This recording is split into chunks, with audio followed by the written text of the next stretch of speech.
Bem, eu tenho 22 anos, eu me formei em 2015 no Colégio Estadual Henriqueta Martins Catarino. E depois disso, eu prestei o Enem, eu fiz a prova do Enem, e graças à minha nota do Enem, eu consegui uma bolsa integral pelo ProUni em uma faculdade particular para poder cursar nutrição. É importante destacar que não foi um caminho fácil, porque nós sabemos as dificuldades que temos dentro da escola pública, mas graças ao apoio de muitos professores e também de muito esforço da minha parte, eu consegui alcançar os meus objetivos e em 2019 eu me formei em nutrição. Então, se eu posso deixar uma dica para vocês, é que se esforcem, não desistam, é realmente muito difícil, mas se você realmente se esforçar e lutar por aquilo que você quer sem desistir, você vai sim conseguir alcançar os seus objetivos. Agora vamos falar um pouco sobre a importância da nutrição dentro do esporte, principalmente agora visando as Olimpíadas. Bom, sabemos que o preparo de um atleta ele se inicia bem antes de uma competição e exige que tenha muito treino, muito foco, e a alimentação ela também não está distante disso. A alimentação ela voltada para o esporte, voltada para competições, ela se adequa a cada modalidade. Um jogador de vôlei, ele não se alimenta da mesma quantidade que um competidor de tiro, por exemplo. E isso se reflete muito nessa questão de um esporte que necessita de mais resistência. Consequentemente, o desportista ele vai precisar de mais calorias, ele vai se alimentar mais do que um esporte que necessite mais de técnica. Agora, que grupos alimentares compõem essa alimentação de um atleta? De um modo geral, a gente pode citar os carboidratos, as proteínas, oleaginosas, leguminosas, as frutas também são muito importantes. Os carboidratos, eles são essenciais para o fornecimento de energia ao atleta, enquanto as proteínas e as leguminosas elas são fundamentais para auxiliar o processo de formação metabólica do atleta. As hortaliças, as oleaginosas, as frutas, elas fornecem fibras, vitaminas e minerais que também são muito importantes para aumentar o desempenho de um atleta. E como melhorar o rendimento de um atleta? A hidratação ela é um ponto muito importante e às vezes negligenciado.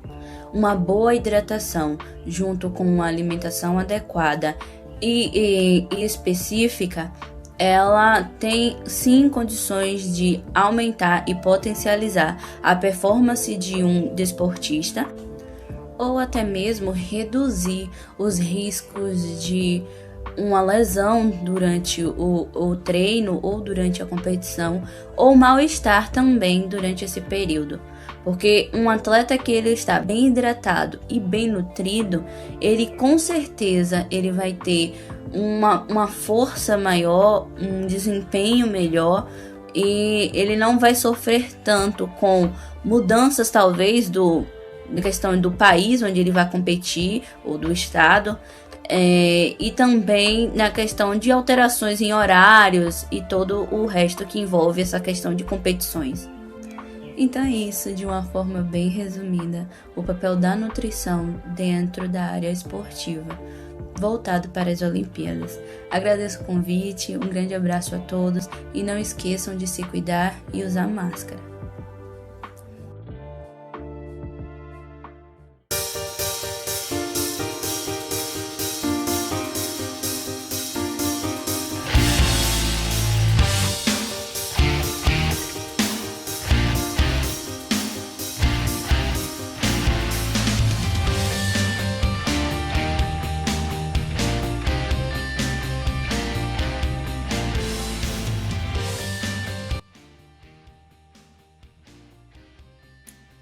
Olá, alunos do Colégio Alberto Santos Dumont. Aqui quem fala é o professor Alex São Pedro, professor de matemática. Bom, vamos falar um pouco sobre Jogos Olímpicos e a matemática. O que podemos relacionar entre Jogos Olímpicos e matemática? Vocês podem pensar, poxa, não tem nada a ver, mas é aí que vocês se enganam. tem muito a ver, certo? Eu poderia separar diversas modalidades para falar com vocês, mas eu separei aqui 3 para poder tratar. A primeira, o atletismo, né? A pista de atletismo, ela é formada por uma pista, ela é oval, tem um formato oval, tá? Então a gente pode calcular a área da região interna da pista de atletismo, dividindo ela em um retângulo e 2 semicírculos. Podemos também calcular o perímetro dessa pista, uma vez que a gente pode utilizar ali o comprimento da pista, né, e o raio dos semicírculos. O futebol é um outro esporte que podemos também estar utilizando a geometria, uma vez que o campo de futebol é formado por figuras geométricas, retângulos, circunferências, arcos de circunferência, certo? Então a gente pode estar calculando a área, pode estar calculando o perímetro, beleza? Mas eu decidi falar algo diferente aí no futebol. Vamos falar um pouquinho do impedimento, tá? A gente sabe que a regra do impedimento, ela funciona de que forma? Quando o atacante de um time, ele se posiciona para receber a bola após o passe do seu companheiro, à frente da linha de defesa, ou seja, ele estiver mais próximo do goleiro do que o último jogador de defesa do time adversário, ele está em impedimento. Como é que a gente pode relacionar isso? Se considerarmos aqui uma linha paralela ao campo, né? Sendo que o goleiro seria a posição 0 e o jogador de defesa estivesse na posição 5, se o jogador de ataque estiver na posição 4, ele vai estar em impedimento, certo? Porque ele vai estar mais próximo do goleiro do que o último jogador de defesa. O basquete é uma outra modalidade que a gente também pode trabalhar matemática, trabalhando geometria, mas a gente pode inclusive trabalhar outro conteúdo. Por exemplo, a análise combinatória.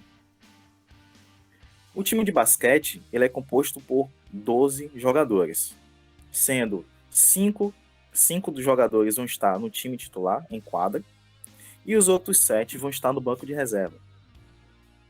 Bom, ao iniciar a partida, antes de iniciar a partida, o técnico precisa escolher quem serão os 5 titulares, dentre os 12 jogadores. Dessa forma, ele tem ali 12 jogadores para escolher 5. Quantas formas distintas ele pode formar ali um time de basquete?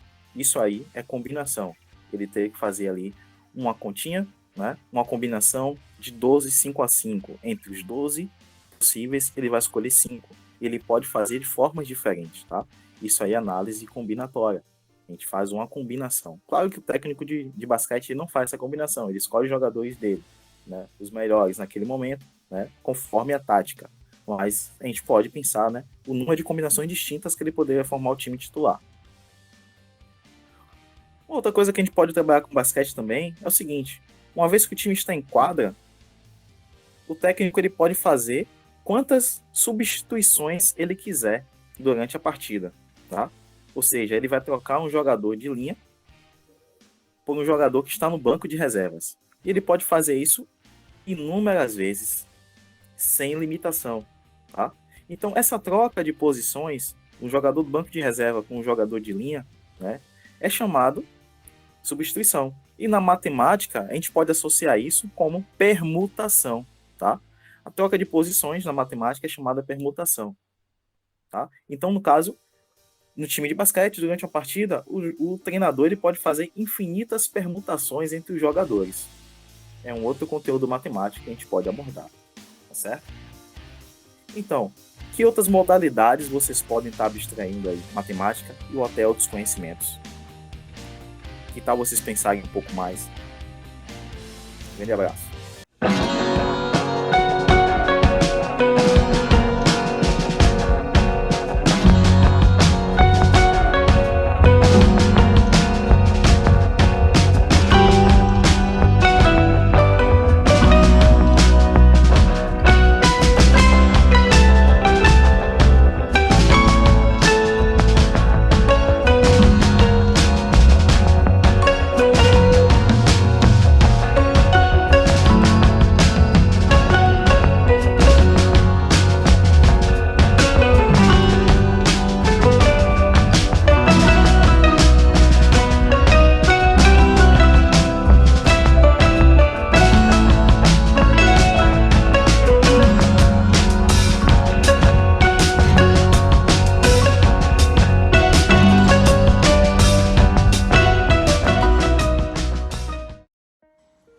Olá, bom dia, boa tarde, boa noite, todos os alunos, professores, diretores.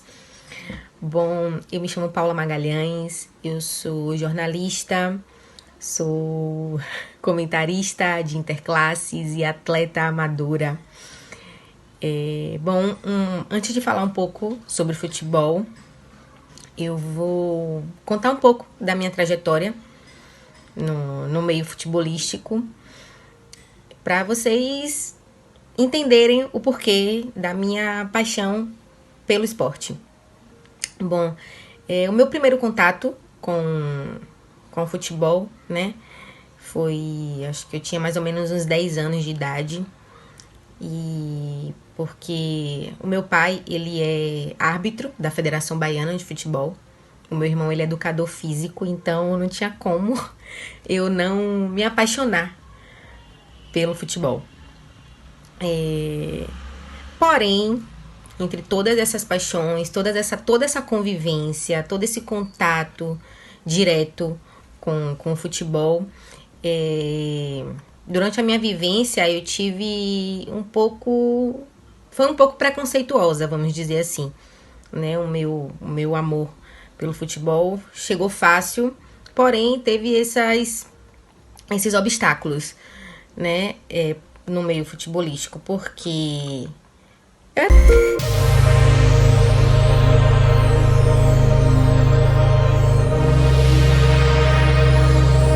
que eu lembro nessa época, quando eu era mais novinha, eu lembro que era futebol de várzea, que é um campinho de bairro mesmo, sabe? E a gente jogava na chuva, no sol, descalço. Era muito legal, era muito divertido. Então, a minha vivência com futebol foi toda essa, foi eu desde criança e eu sou apaixonada até hoje. Inclusive, na minha formação na faculdade, o meu TCC, que é o trabalho de conclusão de curso, foi sobre arbitragem. E aí, o que foi acontecer? Eu juntei o útil ao agradável, eu gravei com meu pai. Eu fiz um documentário sobre arbitragem, aí gravei com a Federação Baiana, fui no estádio de Pituaçu, gravei também com alguns jogadores. E foi incrível, foi uma experiência incrível viver isso. E tô aqui, né, até hoje, apaixonada por esse esporte maravilhoso que eu amo. Então, mas agora vamos ao que interessa, né? Vamos falar sobre futebol. A gente sabe que o futebol é um esporte mundialmente conhecido, apaixonado. Todas as pessoas são apaixonadas. É um esporte popular no mundo todo. E o futebol mais atrativo é o futebol de campo, né? De todas as outras modalidades diferentes de futebol já.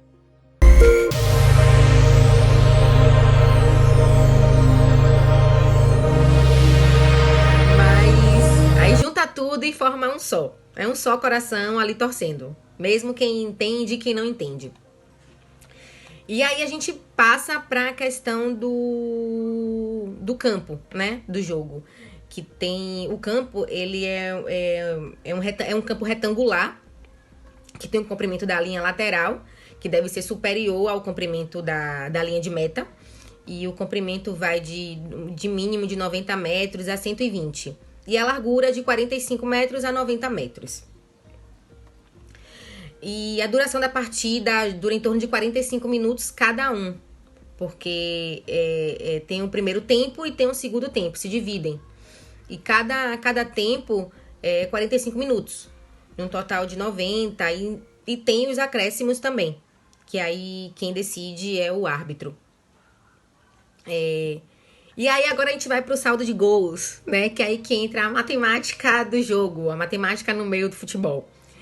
Em relação ao Campeonato Brasileiro. O Campeonato Brasileiro é disputado entre 20 times em turno e retorno.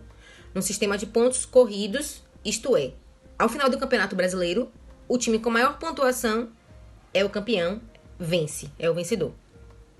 E as regras de pontuação do Campeonato Brasileiro são as seguintes. Uma vitória vale 3 pontos, um empate, 1 ponto, e derrota, nenhum ponto, obviamente. Em caso de empate entre